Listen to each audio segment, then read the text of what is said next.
gonna be a shorter video this week. If you want to find out why, stick around. If you don't, you just want to learn how to cut things out with the pen tool in Photoshop, you can go to the time code down here.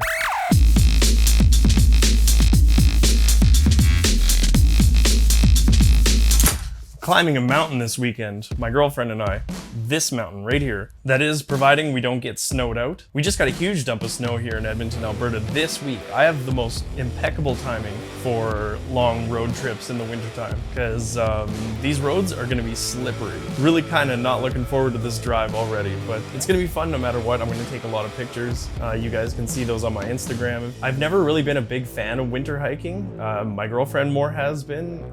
She always tries to get me to go. I'm definitely a fair weather hiker, but last year we ended up doing kind of a more challenging one, and I actually had a lot of fun. And there was a free gondola ride on the way down, and a restaurant at the top that had beer.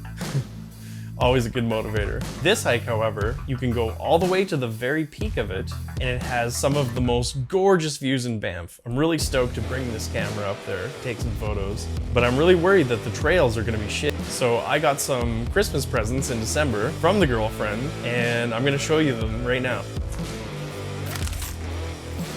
These are spikes that go on your shoes, and they're not the kind that you can buy at the running room either.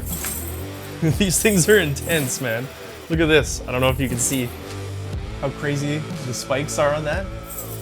Yeah, man. So you strap these onto your boots and you'll never slip.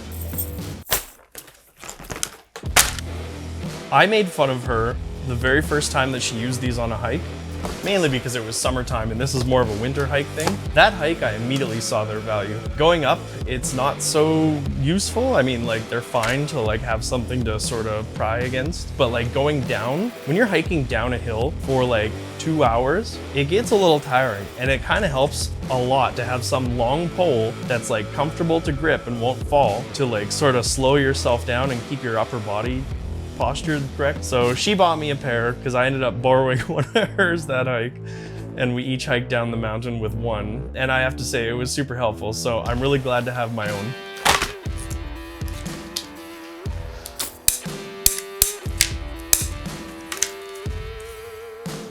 What the heck are these? Oh man, these have padded wrist straps. That's intense, dude. I gotta try these on. Oh yeah. Giving her now. It's got like a little rubber boot. I love it. I'm so excited. Another must-have on the mountain, wool socks. Big ass scarf that you bought in Europe one time. Okay, I'm gonna go pack this into this bag and go throw it in the car, and then we'll go cut some stuff out in Photoshop. The light's a little orangey. Get over here. How's that? Okay, let's bang out a quick tutorial. I promise we'll get to the camera stuff soon, but this week I'm going to teach you how to cut something out in Photoshop using the pen tool. It's a skill that I use actually quite a lot. I spend a lot of time putting my friends into various memes or my coworkers, and I print them out and like tape them to their desk and stuff. So I don't know. I'll probably do something at the end of this just to show you a little bit of what that looks like, but I would say I use this skill quite regularly in my life. So it's a good one to pass on. I'm gonna pepper in a lot of these editing tips as we go, just because I like end up using a lot of them when I make my thumbnails or like in my daily life. Okay, so let's get to the tutorial. So a lot of people like to use the magnetic lasso or the polygonal lasso tool, but I don't really like those because if you ever like click away from what you're selecting, then you just lost everything that you had selected previously. Like it can get kind of annoying.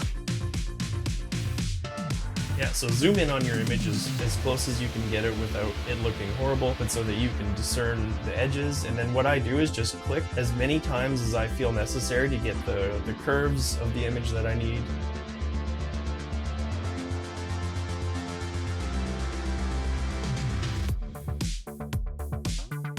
Another good thing about using the pen tool is you can move those little checkboxes if you ever misclick. I like to just Control Z and undo. So you zoom in further and you can see how the pixels sort of get really horrible to look at. For the purpose of memeing your friends and stuff, you don't have to be super perfect, but if you really want to fine detail cut an image out, like it's probably going to be a higher res image anyway. So you're going to be able to zoom in a lot closer than this image we have here. This is just a screenshot I took from The Mandalorian. So you can get way further in without seeing those pixels and like really get that detail down.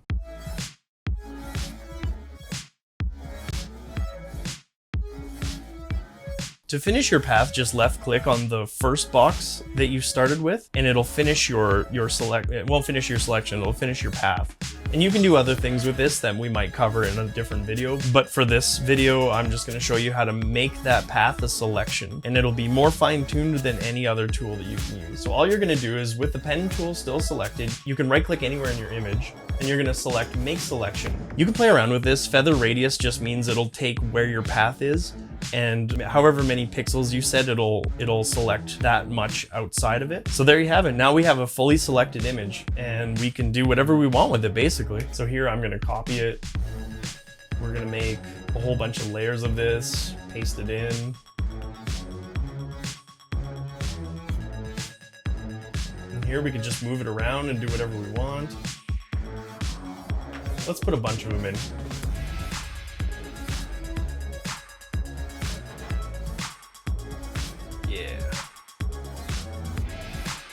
To do that, all I did was paste the cutout image exactly over the first image, and then paste another one, and in the layers section there you can see the layers on the right hand side, you put the front one below the back one, and like whatever's lowest will appear in front, so they're layers, right? I'm gonna shrink this one down, put a Baby Yoda kind of like in the background a little bit. He like sticks out a little bit there, so I'm gonna blur him.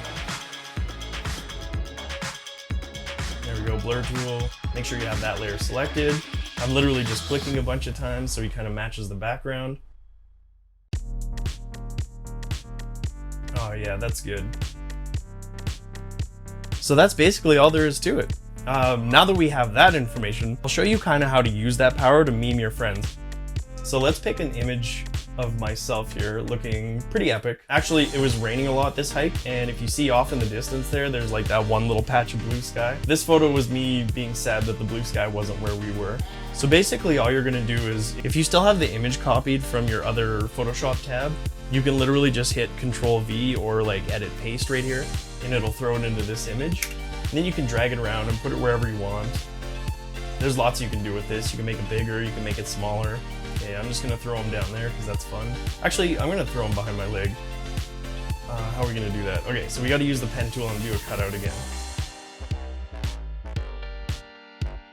So here I'm actually gonna cut out my leg, and then we'll do that trick that I showed you a second ago to make a copy of my leg and just have it over top of my actual leg.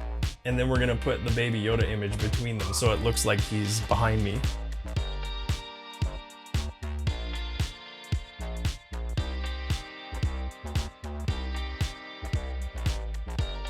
So you can see there, that looks actually really dope. Looks like Baby Yoda's right there. So if you like that content, don't forget to hit the like button, it really helps my channel out. If you want to get notified about the new videos I post every Monday, hit the subscribe button and hit that bell. So yeah, thanks so much for watching. Leave a comment if you thought this was funny or cool, or if you made any funny memes yourself. If you have any feedback about the way I'm doing these videos, if you think they're cool, if you think I could dial a certain thing back, if you think I could be doing something different, please leave a comment. Even if it's bad feedback or negative feedback, I like to hear that stuff because that's how people get better at something. So I would really appreciate that. So yeah, thanks so much for watching, and I'll see you in the next one. Peace.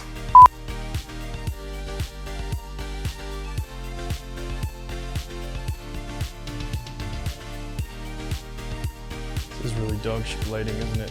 Looks like Baby Yoda's right there, my little best buddy, hanging out in the forest.